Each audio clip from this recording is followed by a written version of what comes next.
Fake జీవోలు సృష్టించి ప్రభుత్వ భూమిని కాజేసే కుట్ర చేసిన ముఠాను పోలీసులు అరెస్ట్ చేశారు. కబ్జా యత్నంలో వైసీపీ మాజీ ఎమ్మెల్యే బొల్లా బ్రహ్మనాయుడు పాత్ర ఉన్నట్లుగా పోలీసులు నిర్ధారించారు. అయితే గత వారం రోజులుగా బ్రహ్మనాయుడు పరారీలో ఉన్నాడు. కబ్జా విషయమై బ్రహ్మనాయుడు కుమారుడు గిరిబాబు స్పందించారు. తన నాన్నపై ఎల్లో మీడియా అసత్య ప్రచారం చేస్తోందన్నారు గిరిబాబు. హైదరాబాద్ భూ వివాదంలో తన నాన్నకి ఎటువంటి సంబంధం లేదన్నారు. తమ బంధువులు ఆ భూమిని కొనుగోలు చేయడానికి ప్రయత్నించినప్పుడే వారికి మోసం అర్థమైందని, తన బంధువులే ఈ మోసాన్ని బయట పెట్టారని చెప్తున్నాడు గిరిబాబు.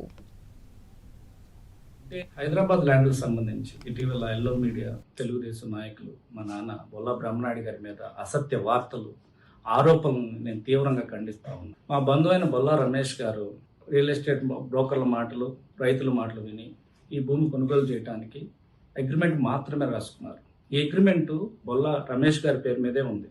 ఎక్కడ బొల్లా బ్రహ్మనాయుడు గారి పేరు అగ్రిమెంట్ లేనే లేదు. అలాగే రమేష్ గారు కూడా ఈ ల్యాండ్కి సంబంధించిన డాక్యుమెంట్స్ అన్నీ కరెక్ట్గా ఉంటేనే నేను కొంటాను అని అగ్రిమెంట్లో రాసుకోవటం జరిగింది. అలాగే రమేష్ గారు కర్ణాటకలో నివాసం ఉండటం వలన ఆయన ఈ ల్యాండ్కి సంబంధించిన అగ్రిమెంట్కి సంబంధించిన డబ్బులు కొంత చేబోదులుగా మా నాన్నగారిని అడిగితే చేబోదులుగా అకౌంట్ ట్రాన్స్ఫర్ చేయడం జరిగింది. బొల్లా రమేష్ గారు కూడా ఈ ల్యాండ్కి సంబంధించిన డాక్యుమెంట్స్ని పూర్తిగా ప్రభుత్వ అధికారులతోటి వెరిఫికేషన్ చేయించుకోవడం జరిగింది.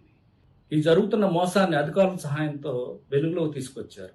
ఈ సందర్భంగా ఎల్లో మీడియా వాళ్ళని, తెలుగుదేశం నాయకులను నేను ఒకటే అడుగుతా ఉన్నా, జరుగుతున్న మోసాన్ని అధికారుల సాయంతో బయటపెట్టిన బొల్లా రమేష్ గారు నేరస్తులా?